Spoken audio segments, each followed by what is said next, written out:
4 simple steps to use the strategic pricing strategy to supersize your business. Sharon Horne-Ellstrom here. Today we're talking about number 14. I don't have enough fingers. 10 and 4. 14 of my top 20 supersizing and growing your business strategies.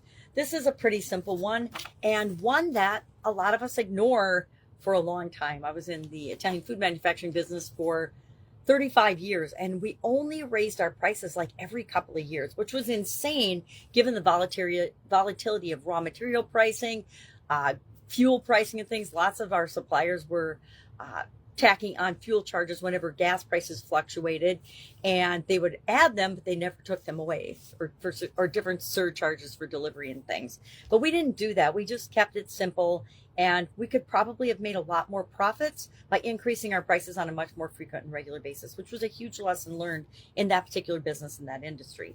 But because of these 4 steps that I'm going to share with you today, that's some of the reason that we didn't raise our prices very often, mainly because it gave us a competitive advantage. There were a lot of people in the industry that raised their prices, every month or every other month, which was super hard for the retail customers, the stores we sold B2B, to keep track of and update all the time. Although they learned to automate their systems as technology has changed and improved, that became easier as well. So what are the 4 steps? Number 1, we need to do a cost analysis. We need to know what our costs are for different, I'm looking for a magnifying glass, for different parts of our business in order to decide what our original price should be in the first place. If we're not covering our costs, we're not going to stay in business very long with respect to pricing, because we will price ourselves, or we'll reduce our price and knock ourselves right out of the business, right?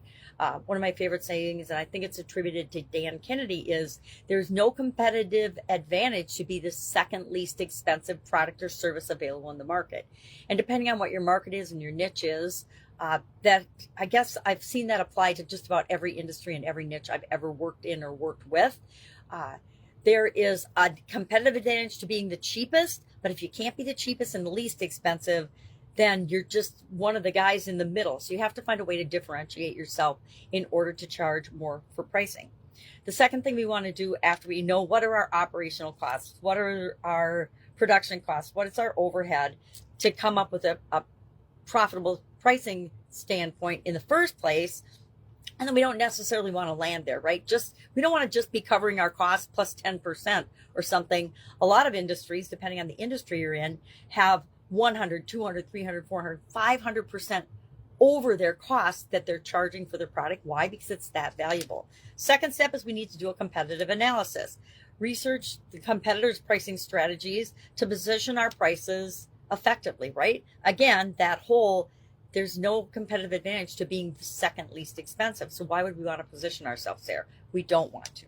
Step 3, value-based pricing. And this is where we really succeed in supersize and grow our business using this strategy. We have to realize what is the value to our products and services to our customer. How much do they value that? Because that's what they're willing to pay for it. If they don't value our products and services or our solution very much, they're not willing to pay very much. If they value it highly and they see us as the premier provider for them, they're willing to pay more. It's why brands of different areas, which we talked about brand strategy the other day, are able to charge outrageous amounts of money for something that someone else could sell a different version of that was the same functionality, but it didn't have the status or the brand associated with it. So value-based pricing, we want to align our pricing to the perceived value of our customer, right? That's the most important part of that. And then our fourth step is, of course, like everything else, we want to periodically review our pricing and decide if there are different tiers or different offerings or different price points that we should be testing and then tweaking and adding to our products and service offering. It's pretty easy once we get our core product and service priced properly and in line to enhance that and reach different customer groups by offering alternative pricing. Sometimes just offering financing for our products and services makes our products and services available to a whole new group of people that would otherwise not necessarily be able to work with us at the time. So love to know your pricing model. What's your motto and what's your belief about pricing? Vast majority of people I come in contact with underprice their products and services like at least fivefold. And so that's one of the areas that we can grow strategically really, really quickly, because there's always a group of customers within our loyal customer group that are willing to pay pretty much whatever we charge if what we're offering them matches the value of the money that they're putting out in order to take advantage of those products and services. So pricing, very important product and strategic advantage for each of us to look at. And again, remember, one size does not fit all, usually in our customer groups. So I guess I like to believe that we can let people pay us as much as they want to pay us because they value us. In different industries, that has a different effect. I grew up in manufacturing for the most part. Manufacturing, I love it.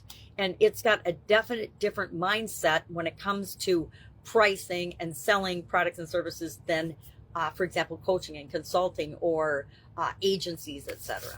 All right, that's our strategy for today. I'd love to know your take and experience on this. Do you think you charge too much? Do you think you don't charge enough? Share in the comments below so we can learn from one another. Have an awesome day, and I'll, of course, be with you tomorrow with top strategy number 15 for supersizing and growing your business. Have an awesome day.